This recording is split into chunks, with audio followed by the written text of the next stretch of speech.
Hello, my name is Sabri Adelsadi, and I'm the Francophone Implementation Coordinator at the Center for Research and Education on Violence Against Women and Children at Western University.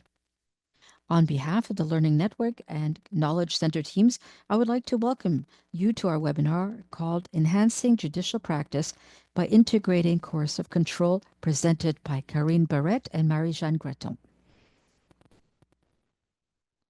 I would like to point out that our work takes place on the traditional lands of the Anishinaabe, Haudenosaunee, Lenape, and Chonatan nations. These lands are linked to the London Township and Sambar Treaties of 1796 and to the Wampum Belt Pact, which refers to the concept of the one spoon bowl.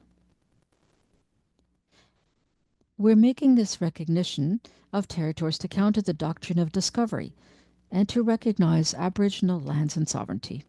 We also recognize that many Black people were violently displaced in Canada as a result of colonizing colonialism and slavery. We will continue to work with communities to combat colonialism, anti-Black racism, and other forms of oppression that remain pervasive in Canada and that result in the disproportionate impact of gender-based violence on oppressed communities. As a settler in this space, I am grateful to the many benefits that I derive from it and would like to express my gratitude to Mother Earth for the resources we use and to pay tribute to all of the First Nations, Métis, and Inuit peoples who have inhabited this land for at least 15,000 years.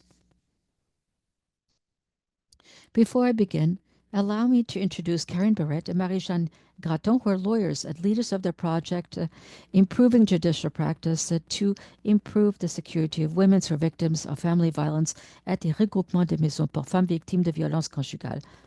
Karine Barrette has been a member of the Quebec Bar since 2005, has over 20 years in her community, particularly in defending social rights.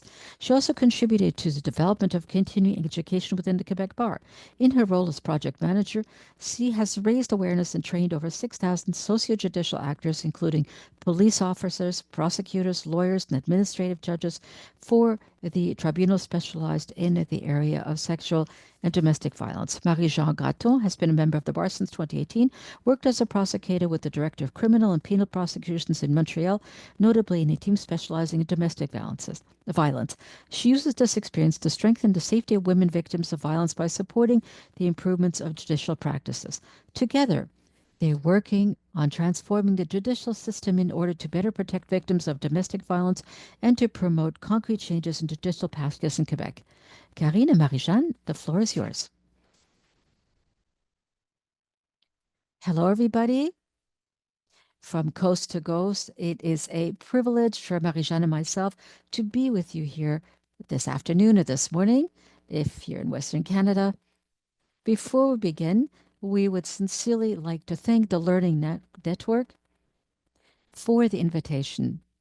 We specifically like to thank Margarita and Abri for having extended that invitation to us. We'd also like to thank the interpreters who do a wonderful job to make all of this knowledge as accessible as possible. Today, in fact, as Sabri said, we work for the group of victims of family violence. This regroupement, as it's called, this group is made up of 46 shelters and help centers throughout Quebec. We basically represent 100 and we respond to about 100 to 180 calls due to domestic violence every year, about 5,000 requests for housing for women and children, and more than 30,000 requests for assistance in external services yearly in Quebec.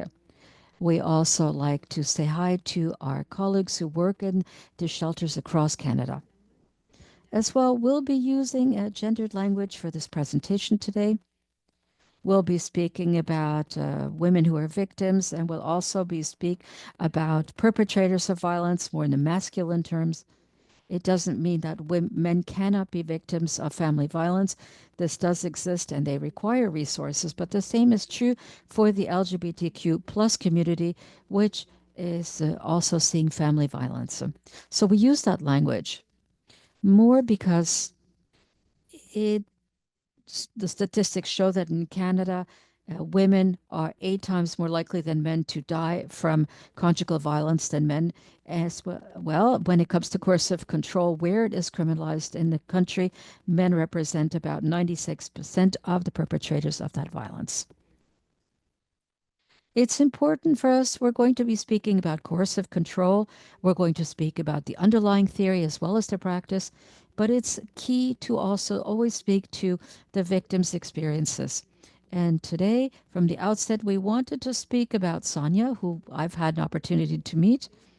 She was coming out of a very long and positive relationship, and that had changed. And she met a very charming man who was attentive, and he was the kind of lover who would put the towel in the dryer after she came out of her bath so that she would be comfortable. They saw each other for a while, then they moved far away from Montreal. They were some hundreds of kilometers away in a remote area. And they were also far away from Sonia's network, from her family. And bit by bit, as they were living together, certain rules came into play, and that either had to do with the environment or finances. And everything was going well until they had their first child, and things really started to change. Sonia had a number of pregnancies that were close together. She had to handle housework. She also had to do food shopping. She had to prepare meals. She also took care of the children. And if this wasn't in accordance with her partner's wishes, a conflict would break out. At a certain point, she was no longer able to go outside to have a coffee, even using her own money. She was forced to stay home. And if she didn't obey the rules that her partner had established in the home, she no longer had access to the credit card. He refused he did not allow her to take a warm bath or to buy new clothes for herself or the kids. He lowered the heat to 16 degrees during the night, during the winter time. Sonia's family was unable to come and visit her. Over time as well, there was physical violence committed. And what Sonia told us, that she was always afraid that her children would make too much noise, that they would be reprimanded by her partner, and he told her a crazy person, that she was ridiculous. He was constantly insulting her in front of the children. Then they were separated. He apparently went off to live with another person, and 1 month after the separation, one of the children of the couple had to call the emergency services because the father came to the house to get Sonia's cell phones, in which she had recorded information that she would be able to use uh, for legal purposes to calculate the family allowances. And then Sonia had to call 911 when the husband came. So 4 years after the separation, whereas he hit Sonia with a car, there were witnesses.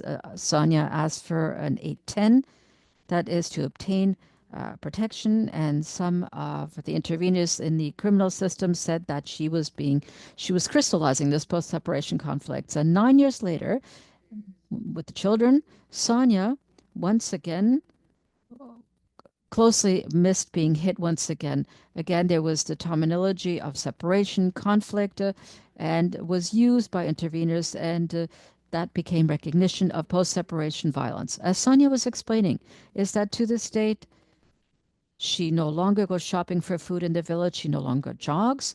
She's always facing cars so that she can see exactly whether or not somebody's in there who might hit her. And she always says that in a number of houses, we teach our children to know what to do if ever a fire would to break out. We do this with children, and she said it at home. And children are taught to learn what to do if the father appears unannounced. So it is the mother of the children who will bring them outside of the house, and they'll hide next door. And Sonia says because of this that they have with the kids, and they have parental arrangements, because of this, she has received a life sentences, and she's now serving time. So it's important to keep in mind the experiences of victims and the survivors, to basically understand the concept of coercive control. And we'll be revisiting this. So our group began working on the coercive control notion more specifically in the fall of 2021. Some of you might have attended an event called Femmes en Vie, Women Alive, back in 2019, where we brought together people from across the world to speak about coercive control in Montreal. As part of this, and as we noted also what women's experiences was, coercive control has been there for dozens of years. We started to work on a project which was funded by Health Canada. And in fact, we tried to focus on how we could integrate the notion of coercive control, whether or not there was criminalization of this in the future. And we wanted to concentrate on the essential character of this concept and how to document it. So basically, this was a 30-month project. So those of you who can calculate quickly, it ended in March 2024, and we're continuing with so we're also getting funding from a foundation and the victims and the justice system. So the idea was to look at how this plays out in the criminal justice systems. We are also working with patrols, we're working with police investigators, we're working with prosecutors, as well as family law lawyers, with the bench, and we're specifically focusing on the experience of women who are immigrants, who are new arrivals, as well as those who are in a financially precarious situation because they face some specific hindrances and there are specific strategies leveled against them in terms of coercive control. We also wanted to raise aware all of the players to this, the different manifestations of conjugal violence beyond physical violence. We also wanted to change some practices that are commonly deployed to provide better security, but to also ensure the freedom of the victims.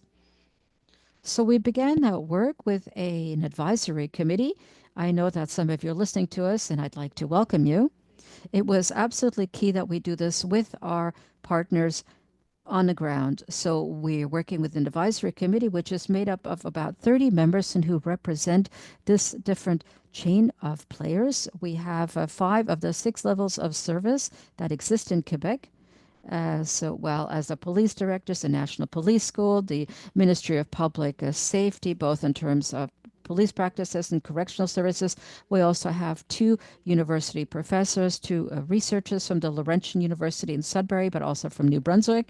We also have the service which is called Rebuild, Rebâtir, which is free legal advice in Quebec for victims of conjugal violence and sexual violence. We also work with prosecutors and coordinators for conjugal or intimate partner violence. We also work with an association of lawyers. And of course, we also work with social workers from shelters. We also work from an organization of concerted work. So we, all of the partners come together to review high-risk cases.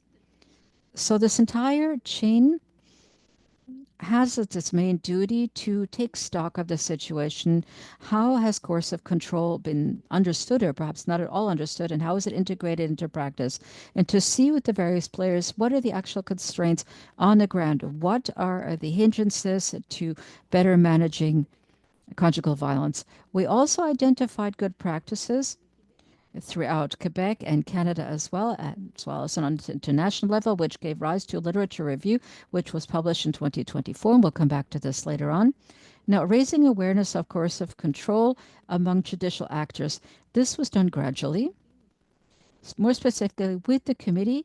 And our concern was to develop a comfortable space. We wanted to create a space where people could speak openly about the areas where they're vulnerable or what the challenges they face in their various organizations and what we needed to focus on in our work. And essentially, this gave rise it led to a domino effect. We held 7 conferences. We were supposed to hold 7 conferences. We actually had more than 80 conferences. As Fabrice, we trained more than 6,000 actors, professionals, legal experts throughout Quebec and in Belgium as well. And the impact was to say that even though at this time there is no mid or long term criminalization, of course, of control, I think it's important for us to focus on this. And how to do this? Well, we developed a toolkit, once again, with the assistance of the advisory committee members, and we'll introduce them at the end of the conference. We also had training courses. There were 90 events that we organized from 2021 to 2024. And finally, in closing, we had regional seminars. It was essential for us to really place the know how developed by all of the different players at the heart of our efforts. Those who were experts in conjugal violence, more specifically, those from shelters. And we developed seminars. We held 10 regional seminars throughout the province of Quebec, where we had a case study in a team. That was an example. We also had discussion tables, which were made up of police, of members of correctional services, a number of different players, lawyers, prosecutors. We also had legal aid prosecutors. And the idea was to create a networking space, but also a forum for discussion where we could discuss everybody's needs. And then we were able to better draw ties between the various uh, actors and to make sure that we all remain agile in our interactions. On that note, I'll turn it over to my colleague Marie-Jeanne to continue with the discussion. Thank you, Karine. So we are now going to move on to the more theoretical portion of coercive control. So the definition that we apply as part of our project, just mentioned by Karine, is as follows. So when we're speaking about coercive control, this is a series of intentional and repeated acts and strategies of violence that are gradually implemented by a partner or an ex-partner. So obviously, this covers the entire area of post-separation violence that Sonia just spoke to and that she talked to us about. These are not necessarily physical, but very often invisible, insidious. And the purpose is to isolate, control, and deprive the victim of her freedom. The individual who introduced this concept of coercive control is an American professor. He's called Devin Stark. He wrote a book on the topic in 2017. And he essentially said that all human beings have rights, fundamental rights and freedoms, the right to life, to liberty, to safety. And the victims of coercive control are deprived of these fundamental rights by their partners who take control over their lives. So when we're speaking about coercive control, we use this interchangeably with all of the vocabulary we use in conjugal violence. Both words can be used as part of this presentation. But it's also to indicate that the concept of coercive control enables us to establish a broader vision of conjugal violence.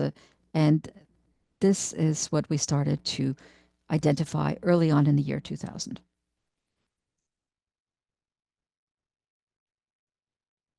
So here's a clarification with respect to the definition. As I was mentioning, this concept enables us to take a broader view of IPV, of intimate partner violence, but it also enables to better grasp the complexity of the control dynamics in a relationship and highlights the insidious strategies used by a perpetrator. So as you saw in the previous slide, so coercive control might include physical violence strategies, but often the victims say it's a little bit like a spider's net that is being built bit by bit throughout the relationship. It doesn't have an open night, and it's something that is developed in the partnership, and the other partner takes control of it. So it really is important to highlight all of the different components that in the past were not as much tied to IPV. So it is not a new form of intimate partner violence or domestic violence, nor a synonym of psychological violence, or it's also important not to confuse the notion of coercive control with a couple's quarrel or a severe separation conflict.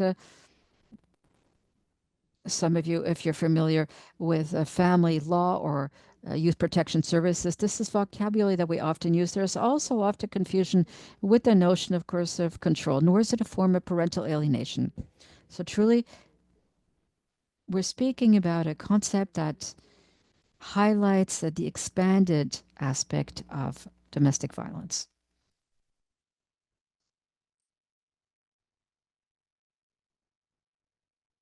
So here you see the main manifestations of coercive control with examples. So it's a tool that was developed as part of the project that Karine explained to us earlier. This was a tool that was developed at the request of the partners to illustrate the various strategies that can be deployed, specifically by the perpetrators of violence. And there are different categories. There are 11 categories here in the tool. Obviously, these are not categories that are complete. And there are examples. They're not all of the examples we could cite, but it's to give you a sense of what kind of strategy can be used as part of coercive control to take control over somebody and to deprive a person of her liberty. For example, it's monitoring and interrogation. That is, he asks her who she met, when, and why. And he wants to go with her whenever she goes someplace else to make sure that she has no contact with anybody else from the opposite sex. Also, it's threats. For example, these are threats to kill and to harm somebody physically, but also to leave with the children, arrange to take them elsewhere, and to cause her to lose custody. There's sexual violence. This has everything having to do with sexual violence, but also to forces the partner, for example, to watch pornographic movies against her will. It also includes controlling birth control and pregnancies of the partners. That is to force her to carry a pregnancy to term or to force her as well to abort. There's also gaslighting. So these are all strategies and tactics that are aimed at raising doubt in the partner. That is to hit her. She's injured, then ask her how she got hurt. This is done a little bit at a time, but these strategies really cause the victim to question her own mental health, and afterwards it's much harder for her to leave the relationship. There's also economic violence, and this category includes the control of resources, everything involving access to credit or bank cards, general access to finances, but also preventing her from accessing a car and from taking a shower or the conjugal bed. Also having access to food, to control her means of transportation, and to threaten to deprive her of essential goods if she doesn't obey the rules. There's spiritual violence. So this category covers all possible strategy aimed at preventing a partner from practicing her spirituality and her religion, or to force her from practicing a specific religion or spirituality that's not her own, or to mocking her spiritual rituals or denying her beliefs.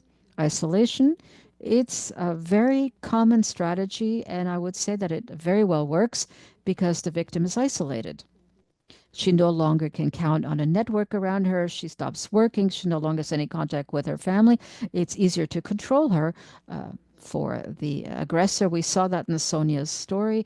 Very shortly after the beginning of the relationship, they moved away hundreds of kilometers away from Sonia's network. Again, that happens very often.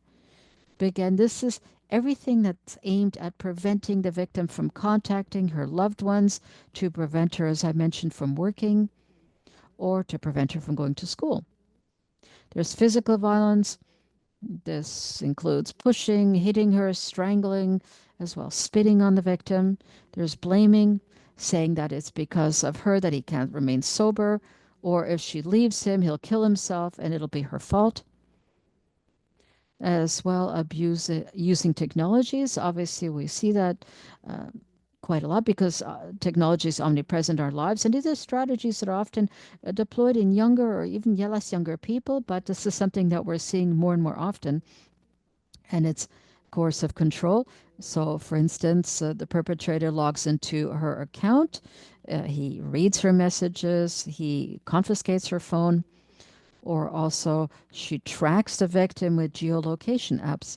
Some victims found some air tags or geolocation apps in their devices, in the children's clothes, in the seams to see where she is as well. Often these have been found on vehicles. So this happens quite often. Humiliation. So to embarrass the victim, humiliate her, and to compare her physically to other people so that she becomes ashamed.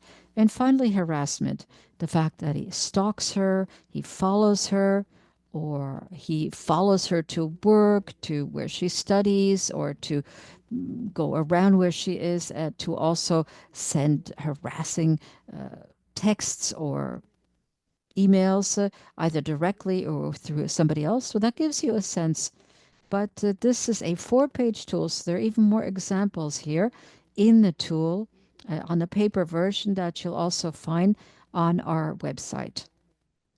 If not, as I indicated, in any case, these are not complete examples. They could be far broader than that. So here's an image of the iceberg to show what coercive control is. This was an image given to us by Dr. Cameron Gill, Canadian Police Chief Magazine. The idea is to show that often the part we see about coercive control is only the tip of the iceberg. That is the one sticking out of water. That's physical violence, fury, rage. In the past, we often thought that domestic violence was only physical violence, whereas it's much far more complicated than that. And you have everything underneath the water level. It's much more difficult to identify and to detect, whether this be for legal actors or even for the victims. It's all about denigration, humiliation, gaslighting, financial violence, isolation. These are all strategies that are used and that are part and parcel of the dynamic of IPV, but often it's harder to see them from the outside.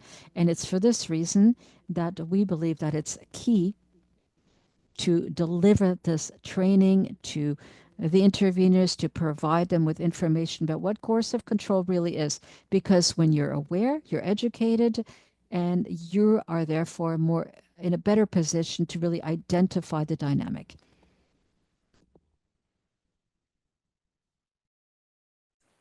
A few stats.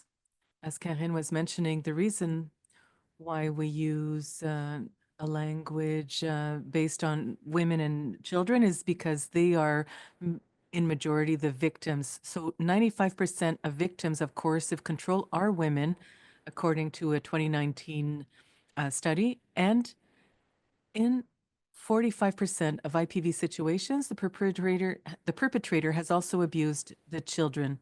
So the children are more at risk of being abused, whether it's physically, sexually, or even to be killed. When it comes to specific vulnerabilities, it's important to say that there's not a typical profile of victims of IPV. It can happen to anyone, any woman. We know it's not related to salary, to status, to origins, but there are still some factors of vulnerability that can be used by the perpetrator to have a greater control over the woman. For example, economic precarity or physical or functional limitation, marginalization, migration status. We can also talk about dependency. There are vulnerabilities that can be used by the perpetrator to control the victim, but IPV can happen to your sister, your neighbor, your daughter, your friend. So you really can't think that it will only happen to women who are in economic precarity who will be experiencing violence. Let's talk about impacts on the victims. You know, we have a short list here that we're sharing with you. But once again, it's not a complete list. So women experiencing IPV will experience many consequences in their life, as well as the children. So we're talking about chronic fear, hypervigilance, isolation, loss of confidence, loss of identity, powerlessness. So here we have a quote for you. She said, I didn't exist anymore. I no longer knew what I liked to eat or wear. It had been years since I'd had any dreams or aspirations. So obviously, this loss of identity, this happens gradually over time as violence settles into the relationship, and it lasts even years later, even after the separation. So it's really important to keep that in mind and to not minimize these major impacts on victims of IPV. So let's talk about traumatic brain injuries quickly. It's important for us. We talk about it in the training courses we offer, but there's a big proportion of IPV survivors who have traumatic brain injuries, so TBIs. So we're talking about 92%. So brain injuries have consequences that are pretty major on women. So basically, memory loss, difficulty concentrating, epilepsy, headaches, chronic pain. Often, these head traumas are caused by a shock or by a blow to the head or by obstructing the airway. So it could be a choking, a strangulation, but they're not diagnosed often unless the woman can consult with a doctor quickly in the emergency services right after the situation. So it's not very well documented. So basically, when women are experiencing consequences, it's hard to make a link between the violence that she experienced and the TBIs. Obviously, they can have a major impact on the court process. For example, if she has trouble remembering the chronology of the events that happened to her, that could have an impact on her credibility. If she looks confused at trial, it's really important to be aware of this. At the bottom of the slide, we are sharing the website soarproject.ca, which is an exceptional resource developed in British Columbia by Kelowna University researchers. There's also, it contains resources in French and English for people who deal with survivors of TBIs or people who are experiencing, women who are experiencing TBI. So there's measures that you can put in place to adapt your approach and to make sure that the women are well taken care of based on their situation. So let's talk about impacts on the child. Obviously, we've talked about impacts on women, but it's important to mention that scientific literature is now very clear. Children don't need to be a direct witness to the violence in order to suffer the consequences of the violence. They're now considered as being co-victims of IPV entirely. So historically, we thought, you know, if they hadn't noticed it, if they hadn't been a witness to it, there wouldn't be any consequences for them. But we can't underestimate the fact that that the children will live in a climate of tension that affects their well-being. They may be the target of rules and restrictions put into place by the perpetrator. They can be used to get at the mother. And as well, the perpetrator may be a barrier to the mother-child relationship, and this will have consequences for the child. For example, the child might not be able to see his maternal grandparents, may not be able to see their friends. So there's really some restrictions that can really target children directly and impact them, even if we don't talk about physical and sexual violence here. And so we're inviting you to see the work by Isabelle Côté, Simon Lapierre, and others to know more about this topic. So to summarize, the project that Karine talked about and the basis of the presentation today, the objective for today is really to reach a paradigm change. We want to move from a view of conjugal violence that focuses on visible physical violence historically to a view of conjugal violence that focuses on the range of invisible strategies for taking control of the victim. So everything that's based on the behavioral patterns. So we're talking about isolation, economic control, micro regulations of the daily activities. We can also we also want to move from the search for isolated episodes or incidents, and we want to search for continuous and cumulative patterns of behavior. So we need to look at the history, understand what's happened during the relationship and even after the separation. We can't just rely on the fact that the woman was experienced one physical assault on October 3rd, but we really need to dig into everything to try and understand the dynamics and how that incident fits into that dynamic. Lastly, we want to move away from looking at the victim's reactions or lack thereof. So we need to stop asking, why did she stay? Why did she go back to her partner if she was experiencing violence? We want to move on to focusing on the perpetrator, his actions, and his underlying intentions.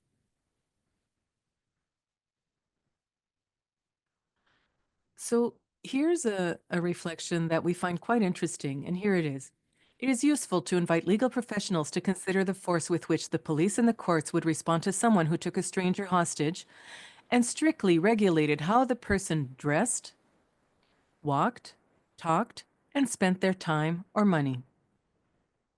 So basically, this draws a parallel with hostage taking from a stranger, but it really highlights the fact that there's a normalization that happens when it comes to a relationship and control in a relationship uh, in comparison to when it happens with strangers, because in that case it's perceived negatively and is quickly taken care of. So this is really to bring people to think about the double standard that's in place. We also and also we want to try and minimize the normalization that's happening and that we're still seeing today. So now we're going to move on to post-separation violence and homicidal risk.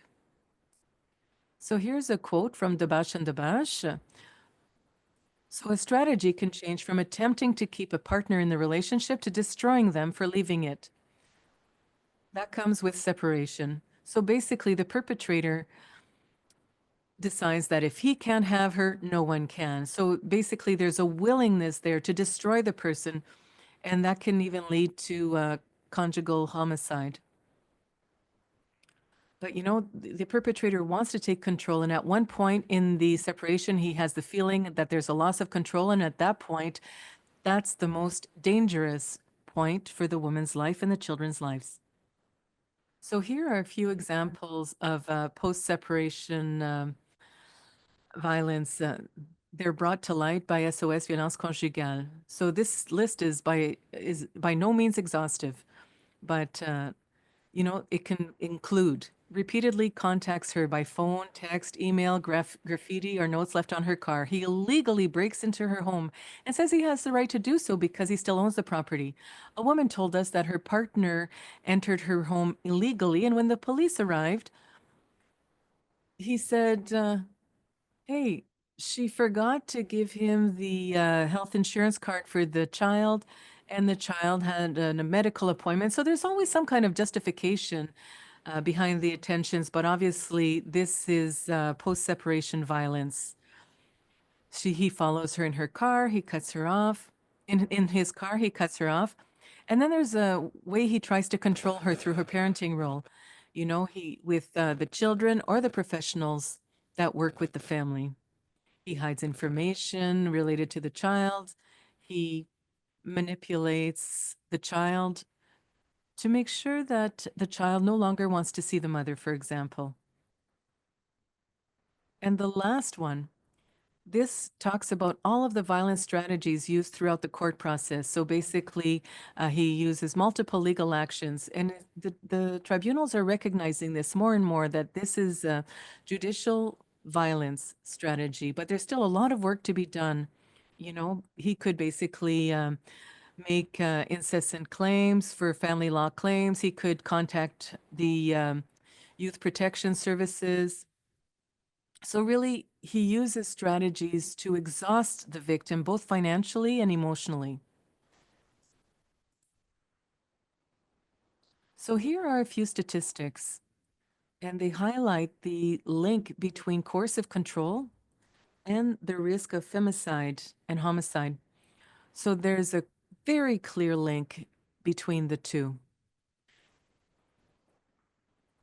So here, there's a study in the United Kingdom that reveals that coercive control was present in 92% of 358 homicides studied in the United Kingdom.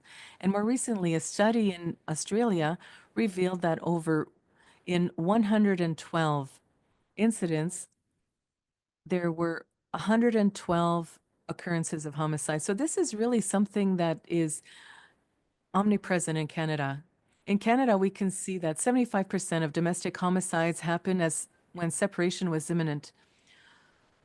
So we really want to draw your attention to the fact that there's a dangerous period linked to the separation. A stat that is related to Canada shows that 60% of child and family homicides occur in the context of separation or custody disputes. So there's a very clear risk for the children's lives in the separation context or custody disputes. There's an American study that revealed that homicide or attempted domestic homicide constituted the first incident of physical violence for nearly 1/3 of victims. So basically, homicide or attempted homicide was preceded systematically by physical violence. For 1/3 of them, there had been none, but we also see that coercive control was majorly present, so we need to be careful with that. And lastly, 20% of the victims were not current or former partners, but other family members, friends, colleagues, police officers, or strangers. So basically, it goes beyond the partner and the children. So quickly, when we talk about forced suicide, coercive control can lead victims to forced suicide. There's a statistic in the United Kingdom that reveals that this is between 4 to 10 women who commit suicide every week due to um, IPV. So it's not talked about a lot, but this is something important, and we have to keep it in mind because obviously it shows the level of risk. It's not Women aren't just dying from homicide when it comes to coercive control, but also from suicide. So here are a few risk factors that we need to pay attention to. So basically, it's not because there's no physical violence that the situation isn't dangerous for the victim. So there could be a loss of control during the relationship or after the separation. The feeling that he's losing control over the victim and he needs to act. There's the separation, the loss of hope of resuming the desired relationship or family life. This can come when there's the final decision is made or when the victim goes home to get her possessions. There could be active surveillance, obsessive jealousy, the failure to accept the arrival of a new partner. And this is real or imagined. Sometimes the woman doesn't have a new partner, but if the ex-partner thinks that she does, that could be enough for him to act on it. The violence can escalate. Here, we're not talking about physical violence, but we're talking about change in manifestations, aggravation, frequency. A sudden change in the perpetrator's behavior. So when the person was sending 200 text messages a day, and then from one day to the other, oh, there's no more messages, no more news, that could be a risk factor that we really need to pay attention to. Isolation of the victim, and lastly, the victim's fear. So if the victim says she's afraid, that's important.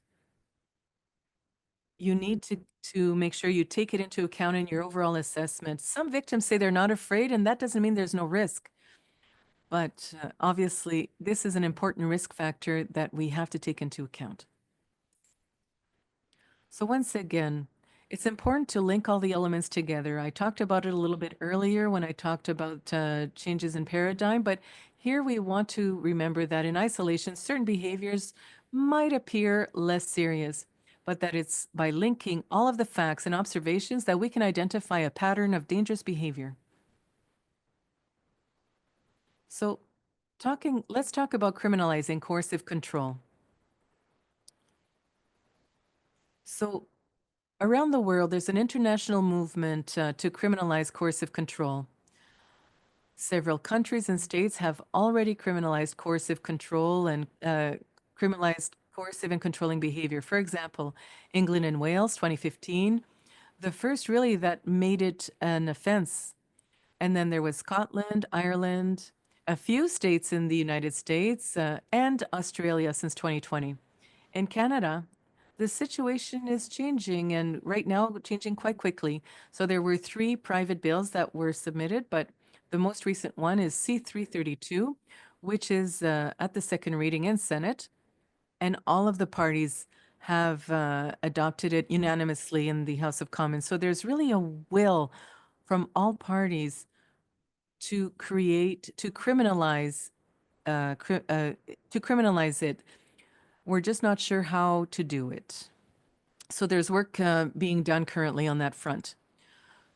So contributions of criminalization in Canadian criminal law. And when Karine will present the tools, you'll see that we have done work on this aspect. And if you're interested in knowing more, there's more readings you can do. So this would help recognize the victim's experience as a whole, going beyond physical violence and the search for isolated incidents. It would enable legal professionals to break the cycle of violence earlier and to establish a safety net because the legal professionals are able to detect the presence of coercive control. It would make a powerful symbolic gesture to show that these socially unacceptable behaviors are taken seriously. It would act as a deterrent, hopefully, to perpetrators of violence. And lastly, it would educate victims, the public, and the justice system stakeholders about coercive and controlling behaviors. So basically, we would be showing the whole iceberg that I showed you earlier.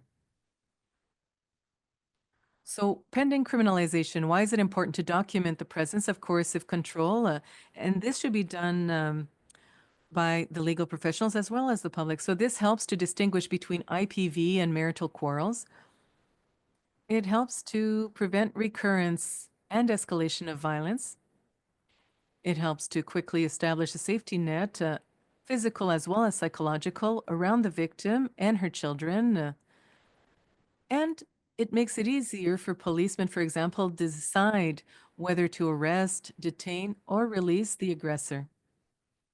It makes it possible to support a greater number of applicable offenses. You know, if we're talking about the coroner's, the prosecutor's work, they have access to the whole relationship, and it enables a better overall risk assessment by all players in the chain who are informed of the behavior patterns and are aware of the level of danger.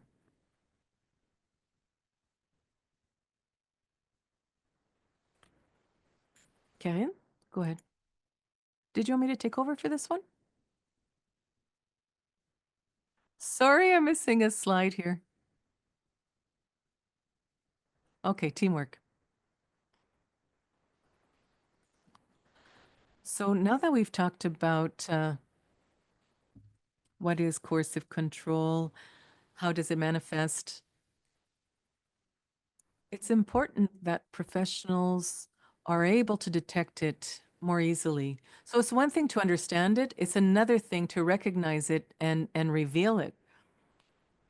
So Marie-Jeanne just mentioned that one of the advantages of looking into coercive control is to be able to distinguish, I don't know how it works in your regions, what the terminology is, but basically to distinguish between couple quarrel, couple dispute, couple strife, and conjugal violence. So Hélène Pence used Duluth's model to suggest three elements to look at.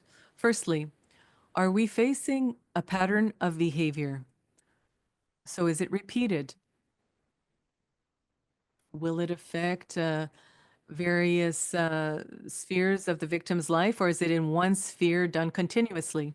Secondly, does the victim change her habits and choices as a result of the pattern of behavior? So, for example, you know, if you're in front of a woman who has stopped seeing her friends, who's left work, who used to eat a certain way but's changed it now, who used to dress a certain way and dresses differently now,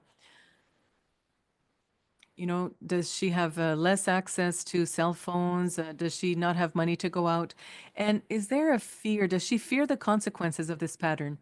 So is she afraid of consequences, whether they be physical or psychological?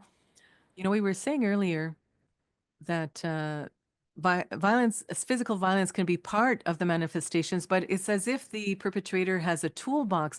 So sometimes he'll use one tool only as long as it works, but then if that one doesn't work anymore, well then, whoop, he'll use another one. So is the victim afraid psychologically for herself, for her children, or for her loved ones when these pattern of behaviors are in place? So when you see those kinds of criteria, you're most likely in front of IPV, not quarrel, couples quarrel. So we were talking about interveners that work with perpetrators. There are certain characteristics that return, that are recurrent. Let's remember that there's no profile set for perpetrators. As Marie-Jeanne was saying, for the victim, it can happen to anyone. Well, it's the same thing for perpetrators. What's going on in France? We can see it with the 50 co-accused. They all have a different profile. They're Mr. Everyone. And here we're seeing a context of sexual violence and IPV. So, Marie-Jeanne gave examples of justifications. For example, yes, I have the key because my partner or my lover needs me to or because I drive her to all of her appointments because she has a tendency to get lost or she's nervous in the car, she can't drive.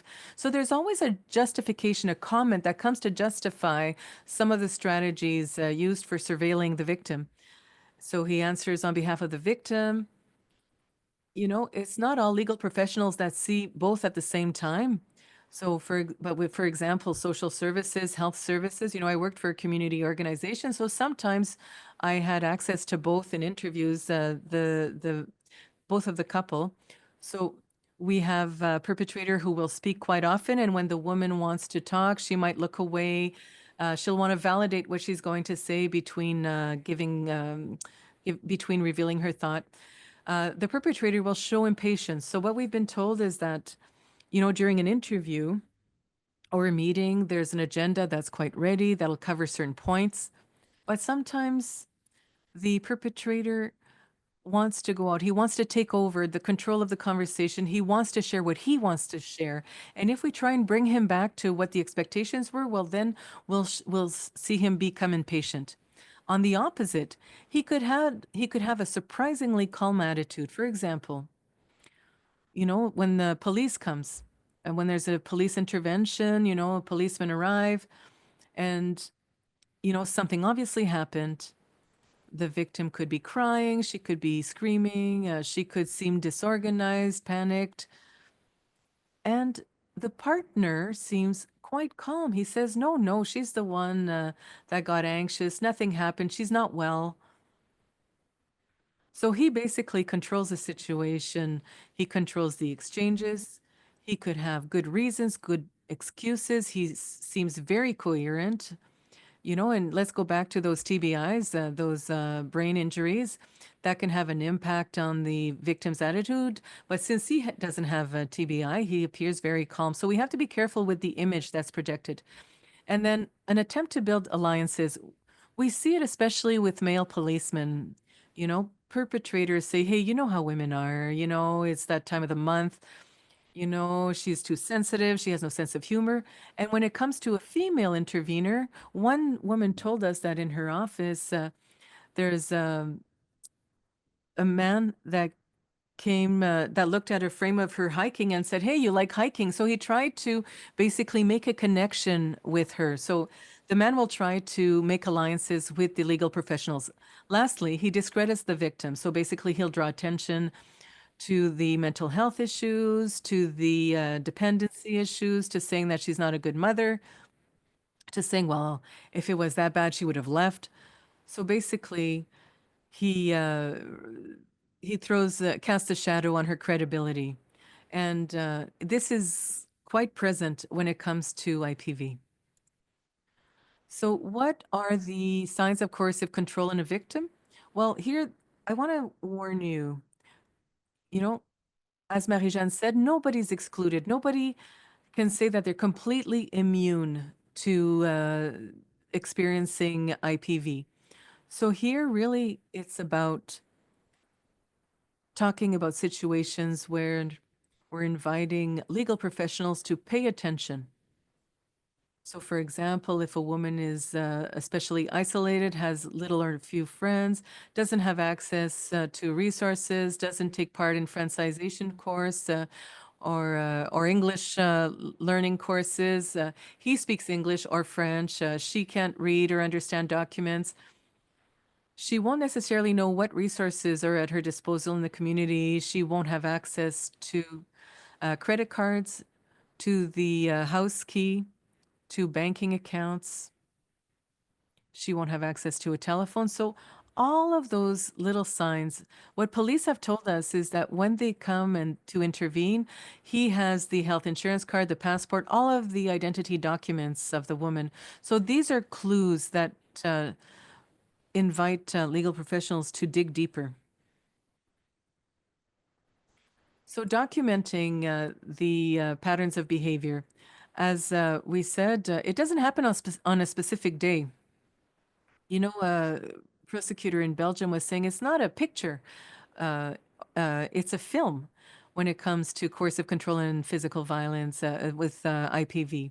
So we have to look at the context. What's the history? But beyond that, let's look. What are these changes in strategy that can be used by the author? You know, I come back to the toolbox, you know, to say, well, before he would use the hammer, now he's using the hammer, the saw, and the wrench. So it's about seeing, are we in a situation that is intensifying? And really, we want to be analyzing the level of danger of a femicide or a homicide. We don't also want to look at criminalized manifestations. Sure, as we've said, some acts can be criminalized, but others are just as dangerous. So they need to be documented. We need to pay attention to them.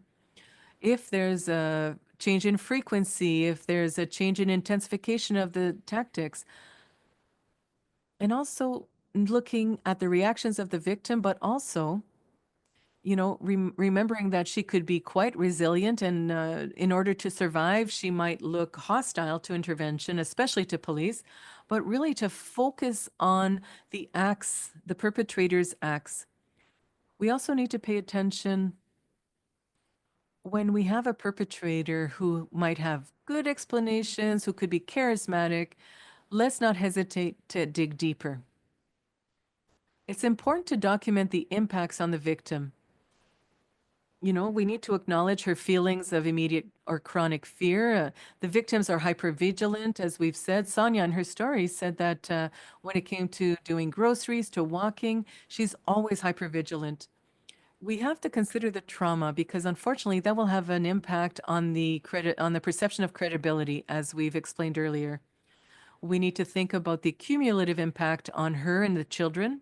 And you know, in some of our exchanges with women, they've told us, you know, when I was following the rules, if I was doing what was asked, everything went well.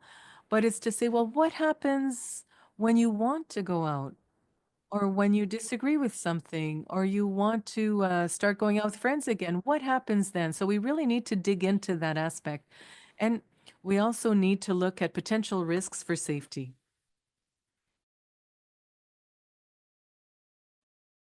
Now, knowing how to be, knowing what to do, and you might have mastered some of these techniques, but not so much the case for others. So let the victim know that the violence is never acceptable and she's not responsible. If there is gaslighting again, she might blame herself and say, well, she didn't follow the rules, she didn't stay in her bubble, she put pressure on him. He was in a hurry and she should have given him more time. So also verbalize when you see something that worries you. Because again, we have to respect the victims all the time, but we also have to point out when something worries us. And often they say, the women said, look, I didn't dare to cut him off. I think nobody would believe me. I've never been hit. I've never had any any bruises. So again, respect her pace, and also use an interpreter when you have the resources. When these are available, try and get them, because when you're not speaking in your mother tongue, you don't understand usage. Some nuances might get lost. It might be difficult and intimidating to speak. It's important to get assistance.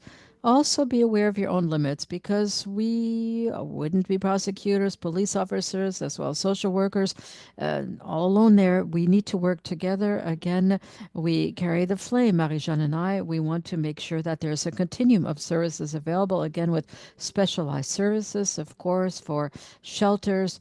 But for example, when you are working with somebody who is in a financially difficult situation, you need to recognize this. Also, with immigrant women, you have to be familiar with the local resources. And of course, it's always important to work in a network with the victim. There is no such thing as a useless intervention. Again, you might be working with the police, but if there has been no report to the police, it would be time to create a relationship of trust and to refer the victim to the available resources. So we're reaching the end as well. Validating, what are the key phrases? Okay, again, repeat the impact that knowing how to be might have. Sometimes the victim might not be worried about the relationship now, but she might never leave also. But it's important when professionals and interveners say something, this should have an impact. Somebody will contact them. For example, some people call women tell us that even when there was an officer on patrol has had an impact on her. And 2 years later, she said that she launched a legal process, but she told me that it was because of this police officer, because of what he said to her, that helped her.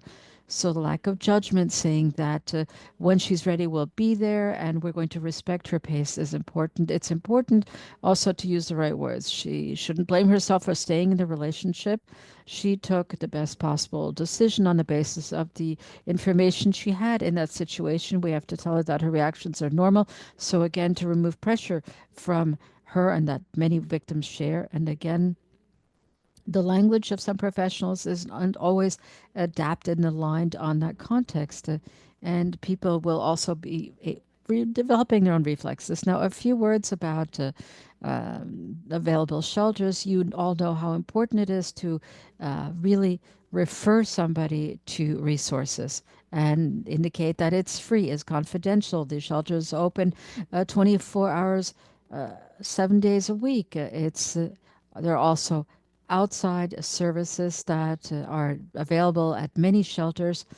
So we need to validate her feeling and again explain that there is assistance there, and she could also obtain assistance for housing as well as for legal assistance. So it's important to know this, and that many resources will also come to support professionals who may have questions, whether this be about a specific concern on safety, they will be able to assess the risk, or as well in how to act with persons who will be working with the victims. So before I close, just a few words on the impacts of collaboration between the social judicial players. It's really important beyond criminalizing, it's important to really have a common language and understanding of coercive control, to have the same prism, the same view of the concept.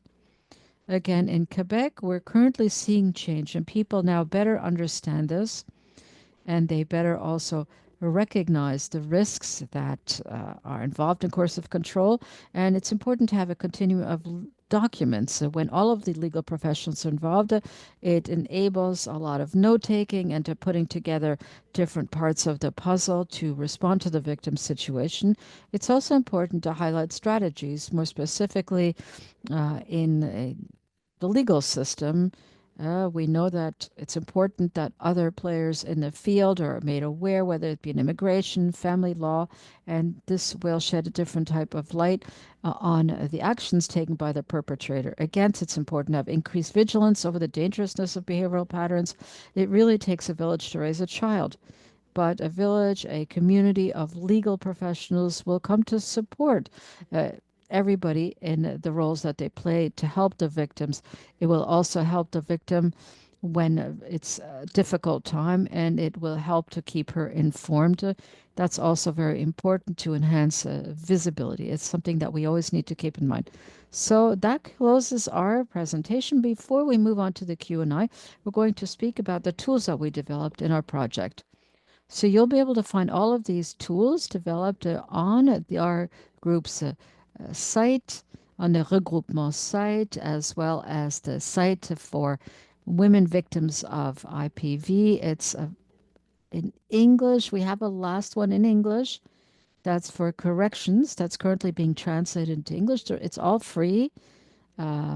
For you can upload these in both languages. One of the tools speaks to what coercive control is, and it covers the different manifestations that what Mary-Jeanne spoke to us about, and how coercive control is manifested. Now we also have tool number 2, which addresses more documentation and identifying coercive control. A police officer isn't going to document it. They don't have the same means of working as an immigration lawyer would, for instance. The idea is to really provide all of the professionals with a toolbox that respects their own fields of practice. We also have probation officers, for instance, that were interested in this. So we have this new tool available. We also have one for immigration, that is defending immigrant women. We also have one for defending women's situations of economic precariousness and coercive control. That's a guide for lawyers. And we have tool number 3, which will cover the risk of homicide. And Marjane and myself and another colleague also sit on the Canadian Heads of Police Association.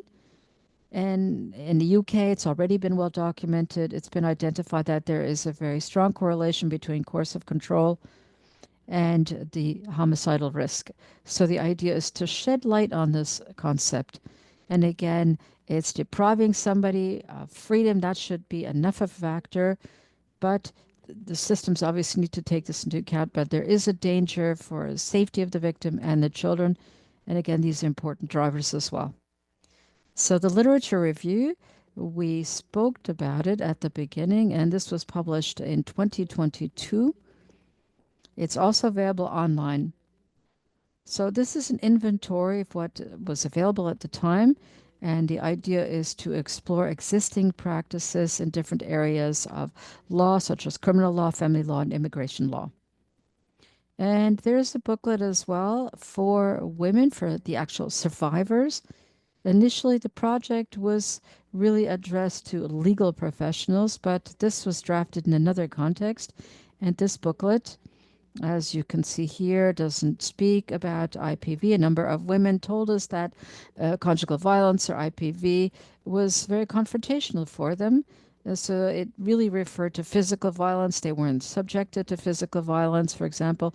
But so we've gone ahead with providing explanations, the manifestations, how certain relationships may be under coercive control. Again, the idea is to refer them to resources about IPV.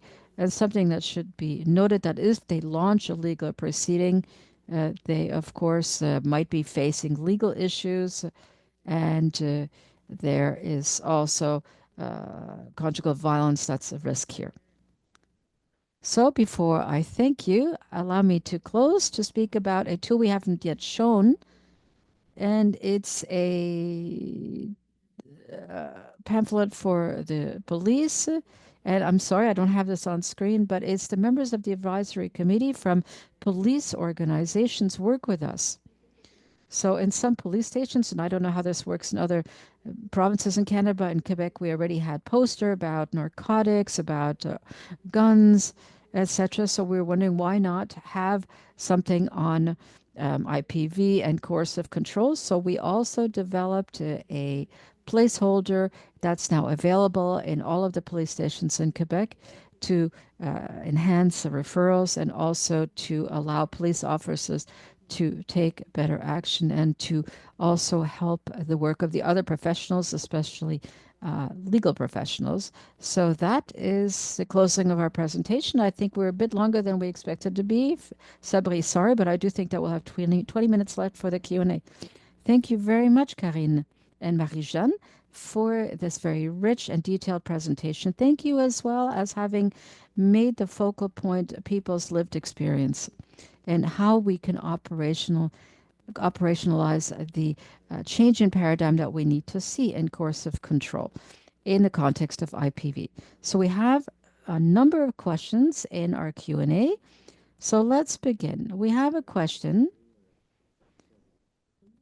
So how do you think that criminalizing coercive control will counter a potential rise in this? So in other words, how can we be sure that legislative action against coercive control won't be used against the victims and the survivors? Marie, do you want me to answer that question or do you want to go ahead? That's a very good question. In fact, it's been a concern raised in Scotland and in the UK as they were working on criminalizing as well. The key over there was to analyze the main perpetrator. We're also trying to promote this. We're trying to put that forward here in Quebec and across Canada if ever criminalization goes ahead.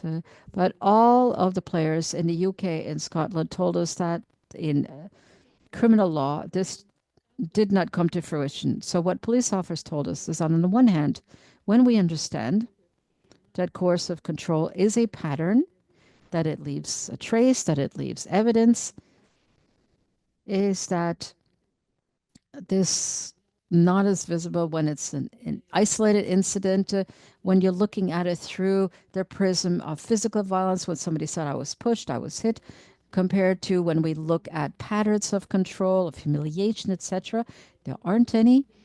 So the idea is to enable prosecutors and police, at least in Quebec, to focus on is here we do have a directive to analyze the main perpetrator. So we do this upstream that the police has to document the incidents, that is, who's doing what, beyond who called the police, who might have pushed the first time around. The idea is to truly document the history of the relationship. So, both from the points of view of police, of researchers, of prosecutors, and victims' aid organizations in the UK and Scotland, they told us that because they had given thought to firstly identifying the main perpetrator, and that was at the very heart of the training that they delivered on criminalizing, and this did not play out.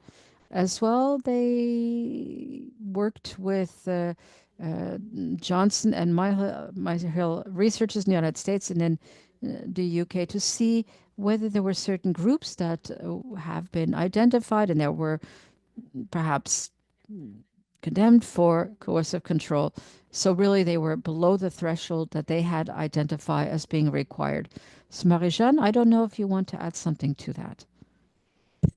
Thank you very much. Okay, so I'm going to ask now the next question. This was submitted by one of our attendees. A lawyer I was chatting with recently stated that the term violence should not be used in a legal context, except strictly in terms of physical violence, that to do otherwise causes the judge to dismiss or disregard the statement's validity. So that sounds like they cannot use the term psychological or emotional violence in a court context, that someone can say there was or was not violence, if not physical, but can only say abuse for the rest. And that is often viewed as lesser in many ways. Could you clarify how that works within a court or legal context?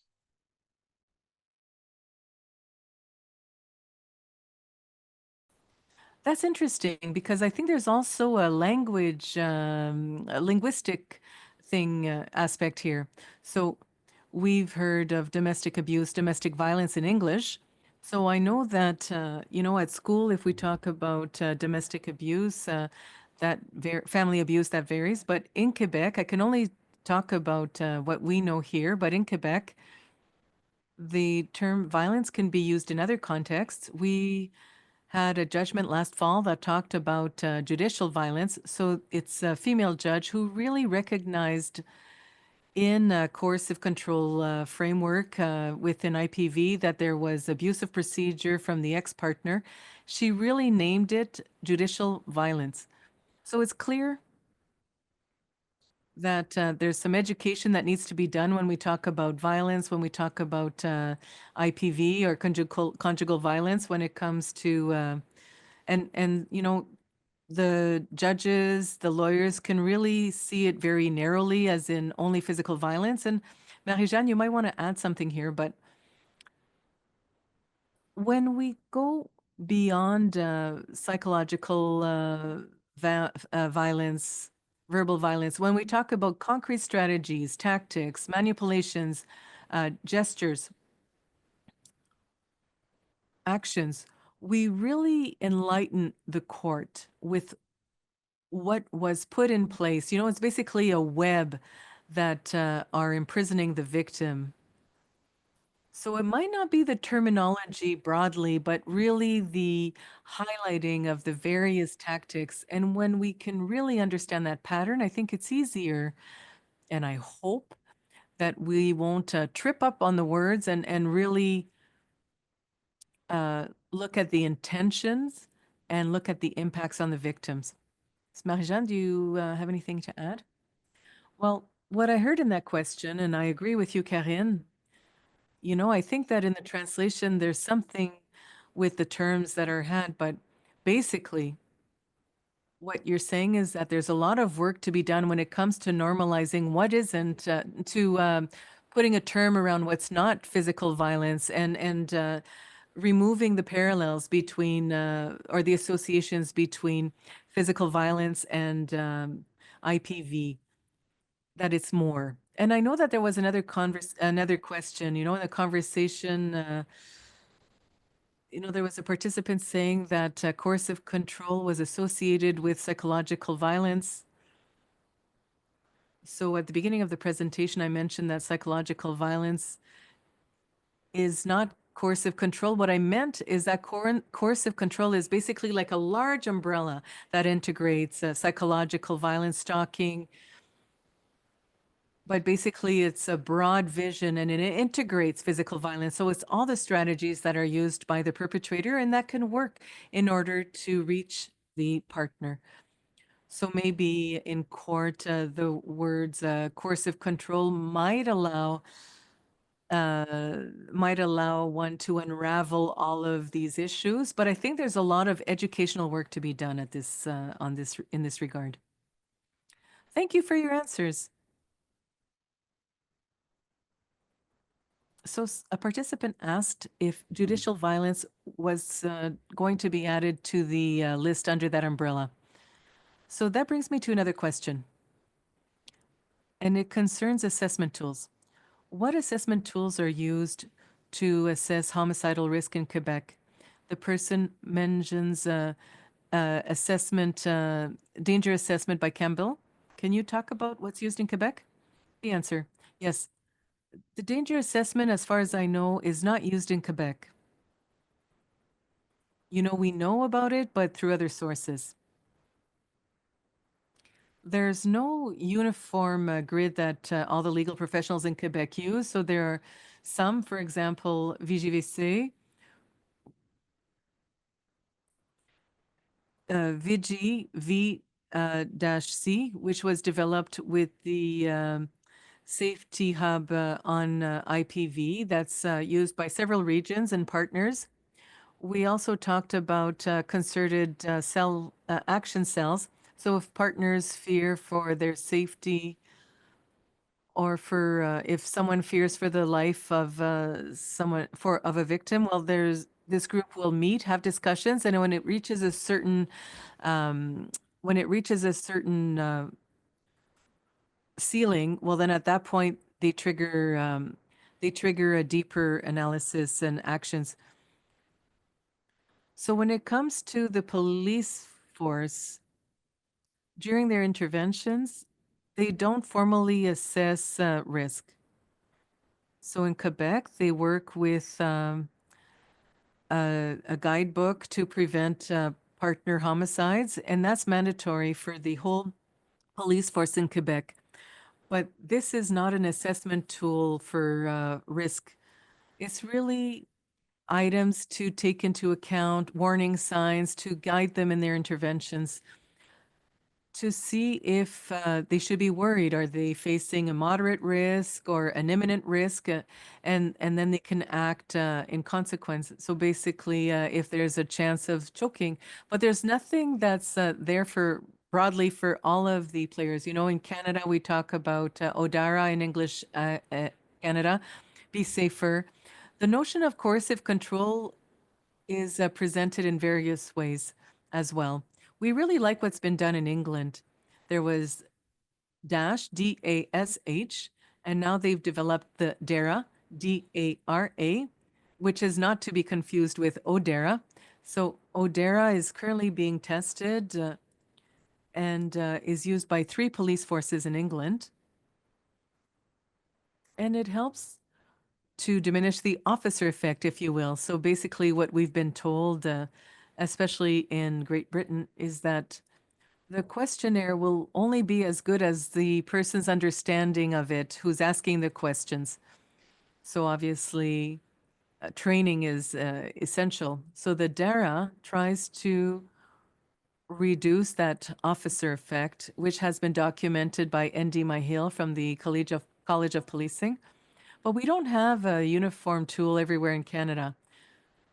Ideally, the risk assessment tools would have to take into account at a greater scale the manifestations of coercive control. Marie-Jeanne, anything to add?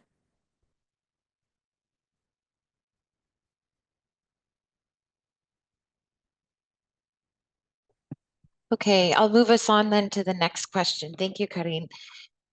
Someone asked, can you please comment on forced suicide post-separation, often exacerbated by the family court system and the people that are supposed to see, hear, validate coercive control, lawyers, custody assessors, police, judges, child protection workers, etc., which lead the survivor of violence feeling even more socially isolated and completely alone. And she thinks that suicide is the only way out. If she ends up taking her life, is it documented as domestic homicide? If coercive control is legalized in Canada, would that death become a criminal offense?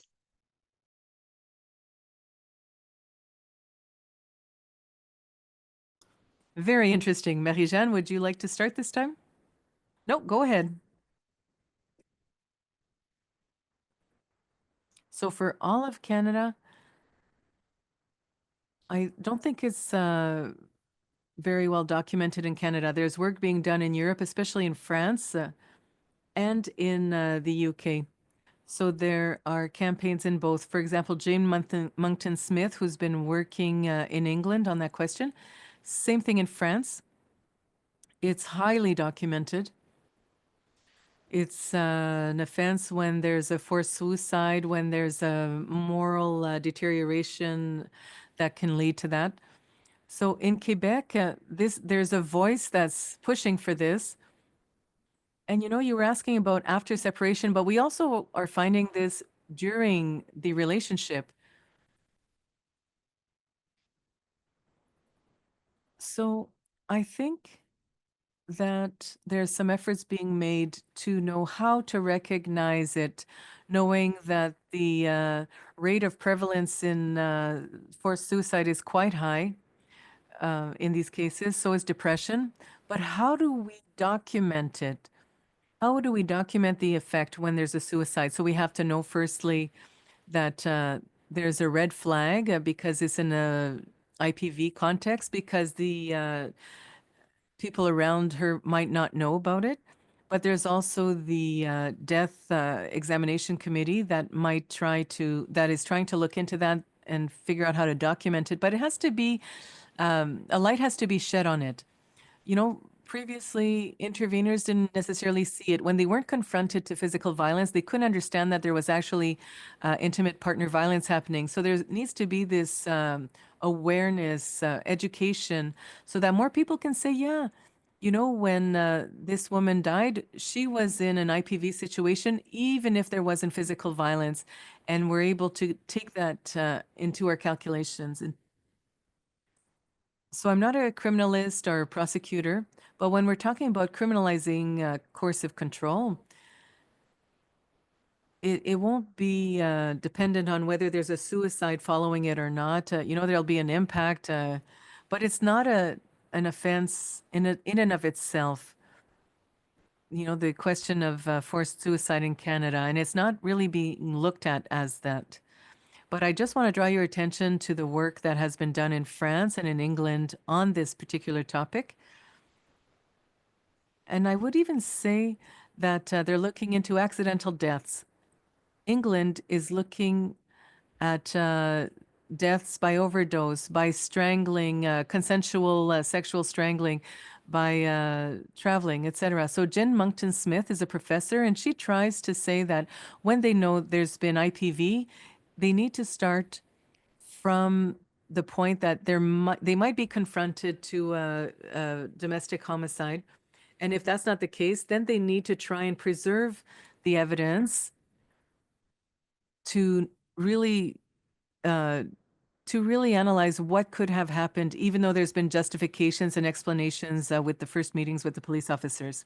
Marie-Jeanne, I would add quickly that in the criminal code currently, there's an offense that prevents inviting to suicide, but there has to be a link made between involuntary homicide and forced suicide. We have a lot to learn from other countries because, as Karine mentioned it, we're not able to dig into the woman's history and really make a link, draw a link with everything. So we're quite far, but from what needs to be done. But there is some reflection happening in Canada to figure out how to get information from the research that's currently being done in Europe. Thank you. Thank you for all your answers. And the reference from France is Emilou, who's a lawyer who worked on forced suicide. So we're out of time for today. Thank you so much to Karine Barrette and Marie-Jeanne for joining us, and to all the webinar participants.